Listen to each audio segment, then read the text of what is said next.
بسم اللہ الرحمن الرحیم۔ السلام علیکم ورحمۃ اللہ وبرکاتہ۔ ہم نے اپنے ناظرین کے لیے سیرت النبی صلی اللہ علیہ وسلم کا سلسلہ شروع کر رکھا ہے، جس کی قسط نمبر 11 پیش خدمت ہے۔ پچھلی دو اقساط میں عربوں میں بت پرستی کی تاریخ اور ولادت نبی پاک صلی اللہ علیہ وسلم کے وقت سرزمین عرب اور خصوصاً مکہ و مدینہ میں رائج مختلف ادیان اور عقائد کا جائزہ لیا گیا۔ اس قسط میں ظہور اسلام کے وقت عربوں اور خصوصاً قریش مکہ کے معاشی و معاشرتی اور سیاسی حالات بیان کیے جائیں گے۔ ظہور اسلام کے وقت اگر عرب معاشرے کا ایک سرسری سا جائزہ بھی لیا جائے تو ایک بات شدت سے محسوس ہوتی ہے کہ تب کا عرب معاشرہ ایک ہی وقت میں اچھی بری متضاد خصلتوں کا شکار تھا، اور اس سے بھی اہم بات یہ کہ اچھی بری یہ متضاد خصلتیں اپنی پوری شدت سے ان میں سرایت پذیر تھی۔ ایسے میں اگر ہم ان میں رائج بدعات و رسوم و رواج کو مد نظر رکھیں تو عرب معاشرہ ایک بدترین معاشرے کی تصویر پیش کرتا ہے، اور اگر ہم عربوں کے اوصاف حمیدہ کو سامنے رکھیں تو در حقیقت ان سے بہتر انسانی معاشرہ اور معاشرتی اقدار کے نظیر ملنا مشکل ہے۔ بنیادی طور پر عرب معاشرہ تین طبقات پر مشتمل تھا۔ نمبر 1، حضری، وہ لوگ جو شہروں میں آباد تھے اور مستقل طور پر شہروں میں ہی سکونت پذیر تھے۔ ان کی تعداد بہت تھوڑی تھی۔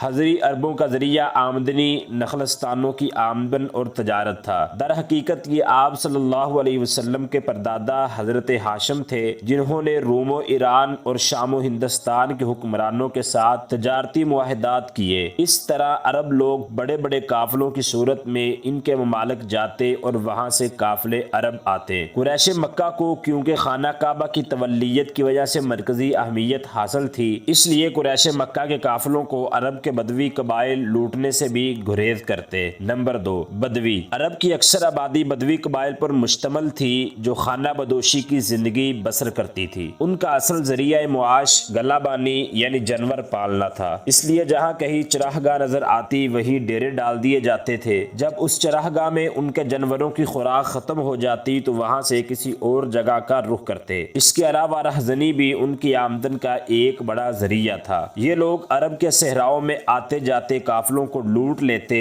جو قبائل ڈاکہ کے ذریعے روزی کماتے تھے وہ اس پر بہت فخر کیا کرتے تھے۔ نمبر 3، لونڈی اور غلام، معاشرے کا تیسرا اور سب سے نچلا طبقہ لونڈیوں اور غلاموں کا تھا، جو حضری و بدوی عربوں کے ساتھ خادم کی حیثیت سے رہتے تھے۔ غلاموں میں عرب اور غیر عرب دونوں شامل تھے۔ عرب تو قبائل کی آپس کی جنگ میں مغلوب ہونے یا پھر مقروض ہونے کی وجہ سے لونڈی اور غلام بنا لیے جاتے، جبکہ غیر عرب بکتے بکاتے سرزمین عرب پہنچتے، جہاں باقاعدہ منڈیوں اور بازاروں میں ان کی خرید و فروخت ہوتی تھی۔ مالک کو یہ حق حاصل تھا کہ وہ اپنے غلام پر جس طرح چاہے ظلم ڈھائے اور چاہے تو ان سے جان سے ہی مار ڈالے۔ معمولی باتوں پر غلاموں کو اتنی سخت سزائیں دی جاتی کہ انسانیت کی روح بھی کانپ اٹھتی۔ غلام کا بیٹا بھی پیدائشی غلام ہوتا تھا۔ اسی طرح لونڈیاں بھی ظلم و ستم کا نشانہ بنتی تھی اور ان سے بدکاری کا پیشہ بھی کرایا جاتا تھا۔ ناچ گانے جاننے والی لونڈیوں کی قیمتیں نسبتاً زیادہ ہوتی تھی۔ غرض یہ کہ غلاموں اور لونڈیوں کی جان و مال، عزت و آبرو اور اولاد سب کی سب ان کے آقا ہی کی ملکیت ہوتی تھی۔ عرب معاشرے میں جنگ و جدل کا سلسلہ مسلسل جاری رہتا، مگر اس جنگ و جدل، مسلسل خانہ جنگی اور صدیوں تک جاری رہنے والی باہمی بغض و عناد اور تعصب و عداوت کے باوجود عرب ایک مشترکہ ثقافت رکھتے تھے، جس کے بنیادی عناصر میں اپنے آباء و اجداد پر فخر کرنا، ان کی روایات کو برقرار رکھنا اور مشترکہ زبان عربی کو گنوایا جا سکتا ہے۔ عرب نسلی طور پر قحطانی اور عدنانی بنو اسماعیل دو گروہوں میں بٹے ہوتے تھے، لیکن دونوں کو عربی زبان پر فخر تھا۔ شعر و شاعری بچے بچے کی زبان پر تھی اور شعری ذوق اور عرب ثقافت کا بھرپور اظہار طائف کے قریب عکاظ کے مقام پر ہر سال لگنے والے میلہ میں کیا جاتا۔ عام حالات میں ایک عرب جنگجو سپاہی تھا، مگر اس میلے میں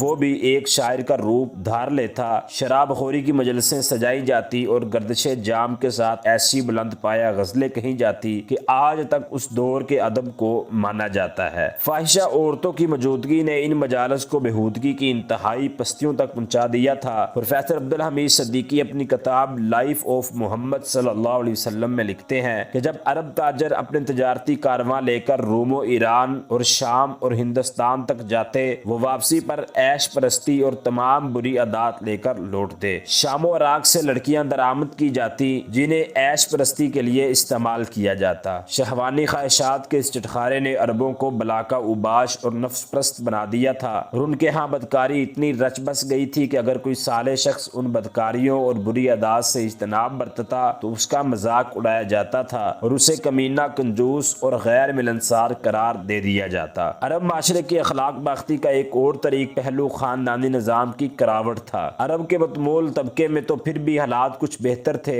مگر عمومی طور پر مرد عورت کا اختلاط سوائے فحاشی اور بدکاری کی اور کچھ نہیں تھا۔ ایک ہی وقت میں کئی عورتوں کو اپنے حرم میں داخل کر لیا جاتا، دو سگی بہنوں سے بیک وقت نکاح کر لینا اور باپ کے مرنے کے بعد ستیلی ماں کو اپنی زوجیت میں لے لینے میں کوئی عار نہ تھا۔ 10 لوگ ایک ہی عورت سے تعلقات قائم کر لیتے، جگہ جگہ رنڈیوں اور طوائفوں کے گھر زنا اور بدکاری کے اڈے تھے، شراب نوشی اور جوا عام تھا۔ ان کی بے حیائی کا یہ عالم تھا کہ ان کی بیٹیاں تک نیم عریہ لباس میں قبائلی مخلوق مجالس میں شریک ہوتی، جہاں ان کے جسمانی اعضاء پر نہایت فحش شعر پڑے جاتے۔ دنیا کی شاید کوئی برائی ہو جو عربوں میں موجود نہ تھی۔ لہو و لعب، فسق و فجور اور قتل و غارت گری کی دل دادا، زنا و بدکاری کے رسیا اور شراب نوشی اس قدر کے جیسے ہر گھر ایک شراب خانہ تھا۔ عرب نہایت شقی القلب اور سنگ دل تھے۔ جانوروں کو درختوں سے باندھ کر نشانہ بازی کی مشق کی جاتی، زندہ جانور کا کوئی حصہ کاٹ کر کھا جاتے، اسیران جنگ کے ساتھ غیر انسانی سلوک کیا جاتا، ایک ایک عضو کاٹ کر موت کے گھاٹ اتارا جاتا، دشمنوں کا جگر نکال کر کچا چبا لیا جاتا، ان کے کاسہ سر میں شراب ڈال کر پی جاتی، مجرموں کو حد دردہ وحشیانہ سزائیں دی جاتی۔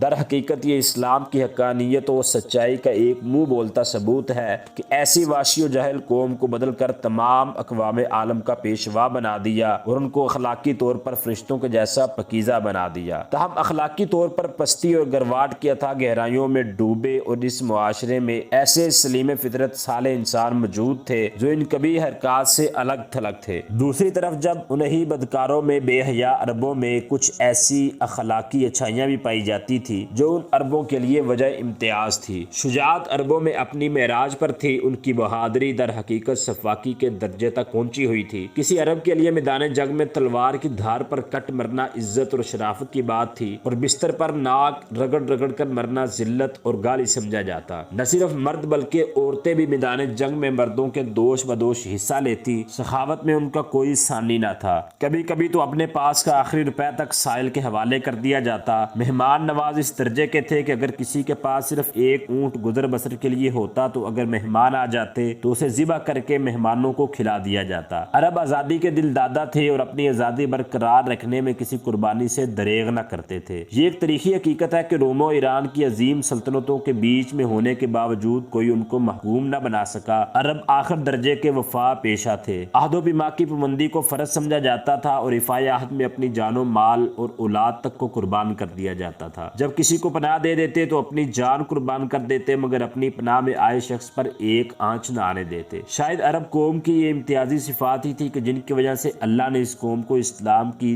دائی قوم کے طور پر فضیلت بخشی۔ بلا شبہ عرب قوم بدکاری و بے حیائی کی دلدل میں مکمل طور پر ڈوبی ہوئی تھی، مگر یہ سب وہ بری صفات تھی جو ان کی فطرت میں شامل نہ تھی اور انہیں ختم بھی کیا جا سکتا تھا، اور اسلام کے ظہور کے بعد ختم بھی ہو گئی۔ مگر کسی قوم کو نہ تو کوشش سے بہادر بنایا جا سکتا ہے، نہ ہی امانت دار، اور نہ ہی حریت و آزادی کا متوالا۔ یہ وہ صفات ہے جن سے عرب قوم کو اللہ نے خوب نواز رکھا تھا، اور جب اسلام قبول کرنے کے بعد عرب قوم اپنی اخلاقی کراوٹ سے نکلی اور ان صفات میں جب اسلامی جذبہ جہاد کی روح بھی پھونک دی گئی تو پھر دنیا میں ان کی شجاعت اور تلوار کی بہادرانہ کاٹ کا کسی قوم کے پاس کوئی جواب نہ تھا۔ ظہور اسلام سے پہلے عرب قبائلی نظام میں تقسیم تھے اور سرزمین عرب کے ریگستانوں میں دانہ ہے تسبیح کی طرح بکھرے ہوئے تھے۔ قبائل کا سیاسی نظام نیم جمہوری تھا۔ قبیلہ کا ایک سردار مقرر ہوتا جس کی شجاعت، قابلیت اور فہم و فراست کے علاوہ سابقہ سردار سے قرابت داری کا بھی لحاظ رکھا جاتا۔ تمام لوگ اپنے سردار کی اطاعت کرتے، تاہم سردار قبیلہ کے بااثر لوگوں میں سے صلاح مشورہ بھی کر لیتا۔ عرب قوم کیونکہ اکڑ مزاج قوم تھی تو بعض اوقات کسی معمولی سی بات پر اگر دو مختلف قبیلے کے افراد میں جھگڑا ہو جاتا تو اسے پورے قبیلے کی انا کا مسئلہ بنا لیا جاتا اور پھر مخالف قبیلے کے خلاف اعلان جنگ کر دیا جاتا۔ بسا اوقات یہ جنگیں مدتوں جاری رہتی۔ مثلا بنو تغلب اور بنو بکر میں بسوسی نامی ایک اونٹنی کو مار ڈالنے پر جنگ کا آغاز ہوا اور یہ جنگ پھر 40 برس جاری رہی۔ جب ہم جزیرہ نما عرب کے اطراف پر نظر ڈالتے ہیں تو ایک طرف روم کی عظیم بازنطینی سلطنت اور دوسری طرف ایران ایران کی عظیم ساسانی سلطنت نظر آتی ہے۔ جزیرہ نما عرب کو ایک لحاظ سے ان دو عظیم ہمسایہ حکومتوں کے درمیان ایک بفر سٹیٹ کا درجہ حاصل تھا۔ اہل عرب ان دو ہمسایہ سلطنتوں کو اسدین غالب،